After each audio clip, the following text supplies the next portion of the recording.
Deuteronomy chapter 3. Tinalo ng Israel si King Og.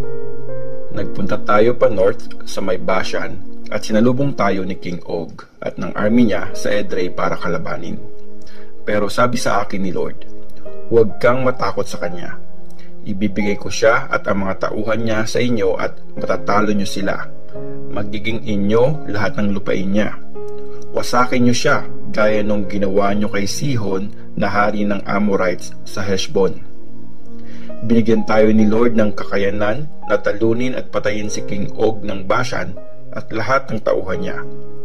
Pinatay natin silang lahat at walang nag-survive.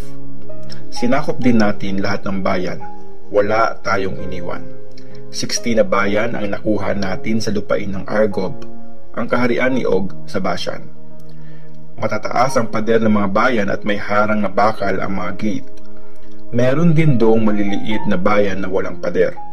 Winasak natin lahat ng bayan at pinatay lahat ng lalaki, babae at mga bata tulad ng ginawa natin kay King Sihon ng Heshbon. Nilimas natin ang mga alagang hayop at mahahalagang gamit nila. Noong time na yon, kinuha natin sa dalawang haring Amorite ang mga lupain sa islang Jordan River mula sa tuyot na batis ng Arnon hanggang Mount Hermon. Sirion ang tawag ng mga taga-Sidon sa Mount Hermon. Senir naman ang tawag ng mga Amorites. Nasakop natin lahat ng teritoryo ni King Og ng Bashan, mula sa mga bayan na nasa mataas na lugar, mga pinakadulong bahagi ng Gilead, at buong Bashan hanggang sa Seleka at Edrei. Si King Og ang pinakahuling Rephaim. Nilagay siya sa kabao na gawa sa bato na 6 feet ang lapad at halos 14 feet ang haba. Makikita sa bayan ng Raba ng mga Ammonite ang libingan niya. Mga tribes sa East ng Jordan. Nung nasakop na natin yung lupain, binigay ko sa mga tribes ng Reuben at Gad yung parte sa north ng bayan ng Aroer na malapit sa tuyot na batis ng Arnon, pati na rin yung kalahati ng mabundok na bayan ng Gilead. Yung ibang parte ng Gilead at lahat ng Bashan. Yun ang buong lupain ng Argob kung saan naghari si Og. Binigay ko yun sa kalahati ng tribe ng Manase. Kilala ang Bashan na lupain ng mga Rephaim. Kinuha ni Jair na taga-tribe ng Manase ang buong lupain ng Argob, yung Bashan hanggang sa border ng Geshur at Maaka. Pinangalan niya sa kanya mga bayan dito at hanggang ngayon, mga bayan ni Jair pa rin ang tawag sa mga yun. Yung Gilead naman, binigay ko sa angkan ni Makir mula sa tribe ng Manase. Sa tribes ng Reuben at Gad ko binigay yung ibang parts ng Gilead sa may tuyot na batis ng Arnon mula sa gitna ng tuyot na batis bilang boundary sa south hanggang Jabbok River na boundary sa north. Yung Jabbok River ay border ng Ammonites. Mula sa Jordan River hanggang sa Lake Galilee, pababa sa Dead Sea ang boundary sa west. Sa paanan ng Mount Pisgah naman ang boundary sa east. Nung time na yon, sinabihan ko sila, binigay sa atin ni Lord na Diyos natin ang mga lupain ito sa east ng Jordan. Ihanda nyo ang mga lalaki nyong lumalaban sa gera na maunang tumawid sa kabila para sakupin ang lupain. Mga asawang babae, anak at alagang hayop nyo lang ang maiiwan dito kasi alam ko namang marami kayong alagang hayop.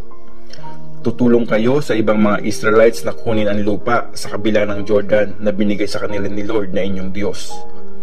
Pag peaceful na silang nakatira doon, gaya ng ginawa sa inyo ni Lord, pwede na kayong bumalik sa lupang binigay ko sa inyo.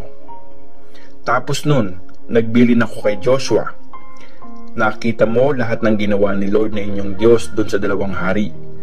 Gagawin niya din yon sa mga hari ng lupang sasakupin nyo. Huwag kayong matakot sa kanila dahil si Lord ang lalaban para sa inyo. Hindi pinayagan si Moses makapasok sa Kanaan. Nung time ding yon, matindi akong nagpray. Lord, pinakamataas sa lahat. Alam kong yung mga pinakita mo sa akin, umpisa pa lang ng pagpapakita ng lakas at kapangyarihan mo. Walang Diyos sa langit at lupa ang makakagawa ng mga ginawa mo. Please, payagan mo ako, Lord, na makatawid ng Jordan River at makita ang magandang lupain at mga bundok ng Lebanon. Pero dahil sa inyo, Nagalit sa akin si Lord at hindi ako pinakinggan. Sabi niya, tama na yan. Ayoko nang marinig yan. Pumunta ka sa tuktok ng Mount Pisgah at tumingin sa paligid mo mula sa north hanggang south at sa east hanggang west. Tingnan mong mabuti ang tanawin kasi hindi ka makakatawid ng Jordan.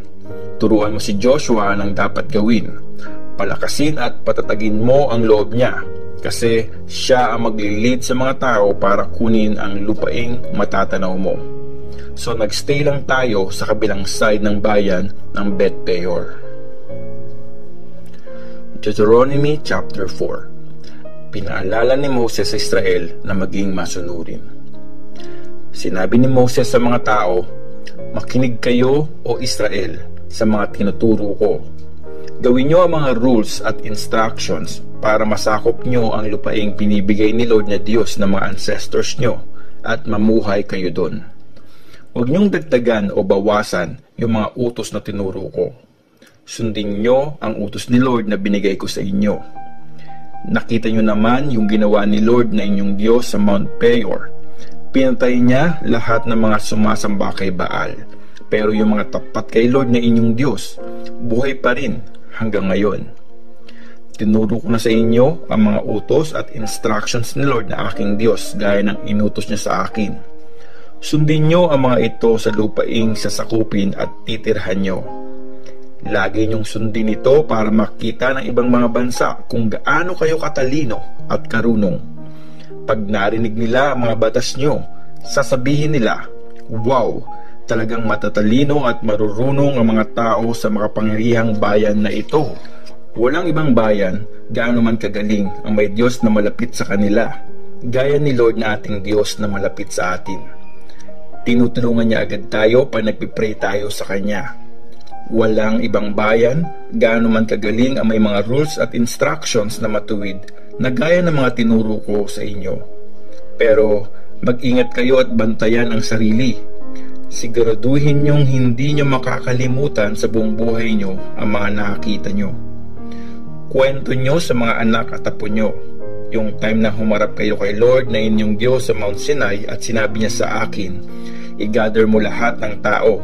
Gusto kong marinig nila ang sasabihin ko para matuto silang magkaroon ng takot at gumalang sa akin habang buhay para ituro nila sa mga anak nila na gawin din yon. Kwento nyo sa mga anak nyo na nakalapit kayo sa paanan ng bundok na nag-aapoy hanggang langit at nababalot ng maitim at makapal na ulap. Tapos nagsalita si Lord mula sa apoy. Hindi nyo nakikita ang anyo niya, pero naririnig nyo ang boses niya.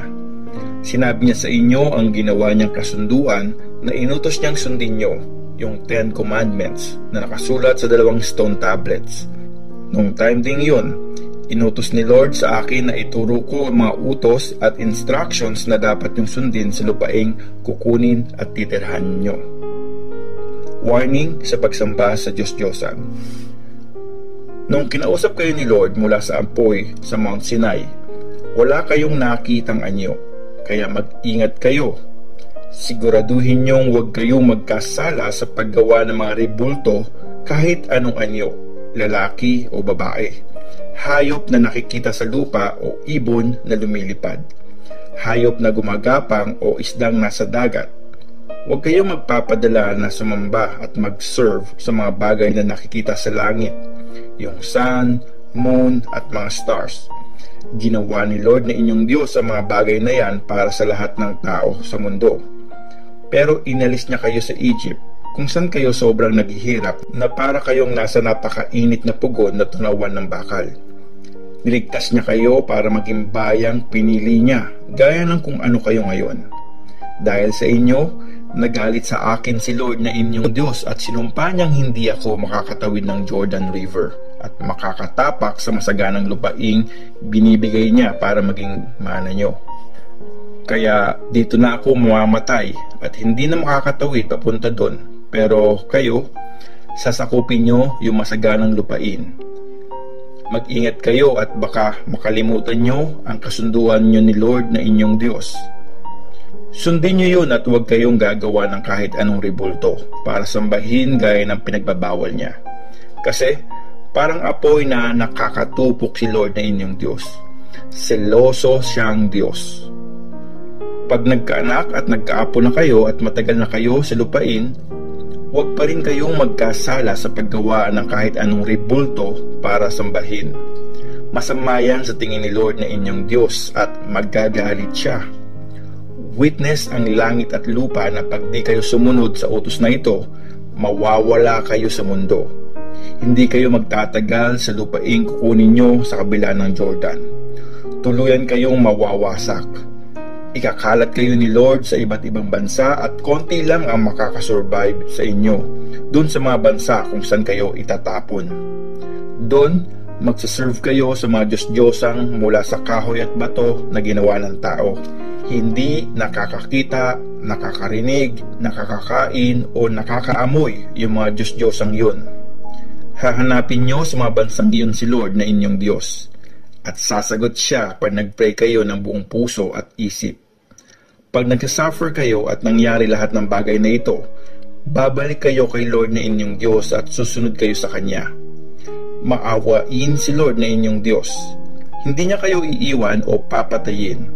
Hindi niya kakalimutan ang kasunduan niya sa mga ancestors nyo. Balikan nyo ang history. Bago pa kayo pinanganak, simula pa nung create ng Diyos ang tao sa mundo. Maghanap kayo sa buong mundo kung may nangyari na bang kasing galing nito o may nabalitaan kayong ganito.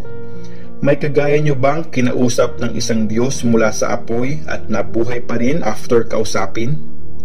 May Diyos bang naglabas at nagpalaya ng mga tao mula sa isang bansa para gawing Kanya? Gumamit si Lord na inyong Diyos ng salot, gera, mga himala at mga nakakatakot na bagay para ilabas kayo sa Egypt. Nakita nyo kung gaano siya kalakas at ka-powerful. Pinakita sa inyo lahat ng ito para malaman nyo na si Lord ay Diyos. Nag-iisa lang siya at wala ng iba. Pinarinig niya sa inyo ang boses niya mula sa langit para disiplinahin kayo. Nakita nyo ang naglalagablab na apoy niya dito sa lupa at narinig nyo ang boses niya mula sa apoy. Mahal niya ang mga ancestors nyo, kaya pinili niya kayo na lahi nila. At siya mismo ang naglabas sa kanila sa Egypt gamit ang power niya. Pinalayas niya yung mga bayang mas marami at mas mapangyarihan sa inyo para dalhin kayo sa lupaing pinangako niya. Binigay niya ito sa inyo at nasa inyo pa rin ito hanggang ngayon. So, tandaan nyo ngayon at huwag nyong kalimutan na si Lord ang Diyos sa langit at sa lupa at wala ng iba. Sundin nyo lahat ng mga rules at utos na sinasabi ko sa inyo ngayon at magiging maayos ang buhay nyo at mga anak nyo. Pag ginawa nyo yun, mamumuhay kayo ng matagal sa lupaing forever nang binigay sa inyo ni Lord na inyong Diyos. Mga city para sa nakapatay. Nung tapos na magsalita si Moses, pumili siya ng 3 city sa east ng Jordan River na pwedeng puntahan ng taong di sinasadyang makapatay ng di niya kaaway. Dito magtatago ang taong yon para di siya patayin o gantihan. Para sa tribe ng Reuben, naka-assign ng city ng Bezer sa desert sa mataas na lugar. Para sa tribe ng Gad, ang city ng Ramoth sa Gilead. At para sa tribe ng Manase, ang Golan sa Bashan. Mga utos ng Diyos. Ito ang mga kautusan ng Diyos na binigay ni Moses sa mga Israelites. Sinabi niya ang mga utos, instructions at rules pag-alis nila sa Egypt nung nandun sila sa kabila ng Jordan River, sa kabila ng bayan ng Bet-peor. Nasa teritoryo sila noon ni King Sihon ng mga Amorites, leader ng bayan ng Heshbon. Tinalo siya ni Moses at mga Israelites pag-alis nila sa Egypt. Kinuha nila ang lupain niya at ng isa pang Amorite, si King Og ng Bashan. Ang 2 hari na ito ang namuno sa islang Jordan River. Yung lupain nila ay mula sa bayan ng Aroer na nasa tuyot na batis ng Arnon hanggang sa Mount Sirion o Mount Hermon. Kasama din ang buong lupain sa east ng Jordan River hanggang sa Dead Sea sa south at Mount Pisgah sa east.